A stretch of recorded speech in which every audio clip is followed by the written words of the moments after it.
All right, domino number 9, Lexington and Concord. The weird thing about the Revolutionary War was that we didn't really know we were starting a Revolutionary War when it started. Lexington and Concord are the 2 first big actual battles of the colonists versus the British. But at this time, they're not really fighting to get rid of the British. They're just fighting because they're upset with the British. This is called the Revolution Begins. By 1775, colonists had built a store of weapons at the towns of Lexington and Concord. This basically means that they stored back anything military they could find, shotguns, hunting rifles, anything that were spare weapons, spare bullets, spare gunpowder. Remember, we're talking about back in the day when they would dump the gunpowder into the gun and ram it down in there, put the bullet in there, and ram it down in there, and aim it, pull back the trigger, put the little firing thing on the trigger, aim, boom, big black powder explosion, and do the whole thing over and over again. So you're talking big kegs of gunpowder, lots of those musket balls that look like big marbles that are like this big, not like little 22 rounds like we're used to now. They're neat little shell casings.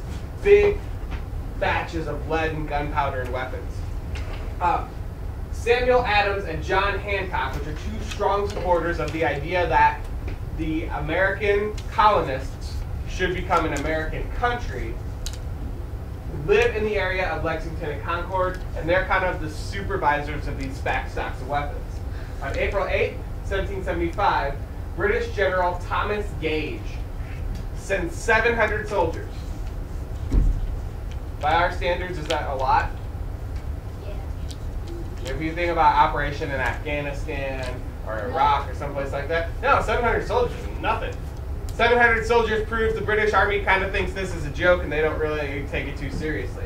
700 soldiers to Boston on orders to seize the weapons storehouses and arrest Samuel Adams and John Hancock.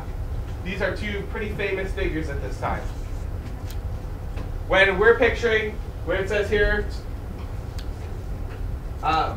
weapons strongholds, weapons storehouses, what you're actually picturing is picture a whole bunch of guns in somebody's cellar. They're hiding it, trying to hide it in plain sight, knowing that the British troops are marching up and down the street, and knowing that sitting in their basement is 500 rounds of ammunition and 100 pounds of gunpowder. So these 700 soldiers and this British general come marching into town, ready to get rid of Hancock and Adams. 3 riders are sent to send the message to the colonists at Lexington and Concord that the British general are coming to attack. William Dawes, Dr. Samuel Prescott, a medical doctor, and Paul Revere. Paul Revere is the guy who did the print of the Boston Massacre. He is that silver worker that we've talked about a couple of times. There's a really famous poem called Paul Revere's Ride, Midnight Ride of Paul Revere. I don't remember the exact title of it. A lot of people have heard it because some of you guys were saying it along with me the other day. 3 riders were sent out. Paul Revere was the one who found them first. By the time that the British get to Lexington, Samuel Adams and John Hancock had hightailed it out of there real fast. They were gone. Captain John Parker was waiting with the militia called Minutemen. Minutemen got their name because they were supposed to be ready in a minute. A militia is a volunteer or emergency soldiers. We have militia-style soldiers. They would be like the National Guard. A lot of National Guard soldiers, they're not soldiers 24/7. They're soldiers when it's need be. Well, they are soldiers 24/7. I'm not trying to insult them. I'm just saying, you know, I could be a National Guard person. Okay. I could be here doing my job, and when I got called up, going to duty. That's kind of what the militiamen were. The militiamen were volunteer soldiers to fight this rebellion against the British, and they could be at work in the morning and then get called up to duty in the afternoon. This picture is a good picture of what the Minutemen would have looked like. They don't really have uniforms. They don't all have the same gun like a lot of military platoons do now. These are, well, it looks like a mailman. He's got a bag going on. He looks like a soldier. He looks like a dock worker or something with a little necktie thing. This guy obviously is pretty important because he's got a big long suit coat and is sitting on a horse. They came wearing their clothes and came to fight. Nobody knows who fired the first shots of the Battle of Lexington, but at the end, 8 colonists were dead, and the British moved on to Concord. So this isn't a war of huge casualties. Less than 10 people died at the Battle of Lexington. But to the colonists, they didn't have very many fighters. You're not talking about a colonial army of 10,000 soldiers. You're talking about a colonial army of who can we get to show up. So 8 colonists died, and the British moved to Concord. At Concord, the Minutemen stopped the British forces. We don't know exactly how many they were because it was a volunteer deal. But the 700 British soldiers got stopped by the Minutemen. And the British got pushed back into Boston. If Boston was St. Louis, Concord would be like Arnold. They're pretty close, but not exactly the same. Well, Arnold is on the other side, is on the top of the county. Yeah, Arnold is on the top of Jefferson County, kind of close to St. Louis, but not right next to each other. So Concord and Boston are kind of like that. Boston is in the same area, but it's not right next to Concord. So the British retreat back into Boston because the Minutemen push them out, and the Minutemen are following them, shooting at them the whole way. 90 British soldiers died. That's more than 10% of the British soldiers who went into Concord and killed 8 people. 90 British soldiers died. So, how are you feeling if you're the Minutemen at this point? Good. You're pumped up. You won. You're not even a real army. And you won. 3 battles take place in the same week as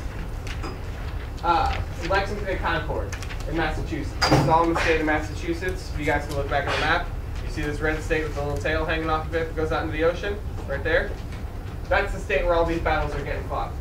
A young leader called Benedict Arnold leads his militia force. You know what a militia is, right? Ma'am, what's militia? I asked you a question, then I'll answer your question. Look up about this far in your notes. What's a militia?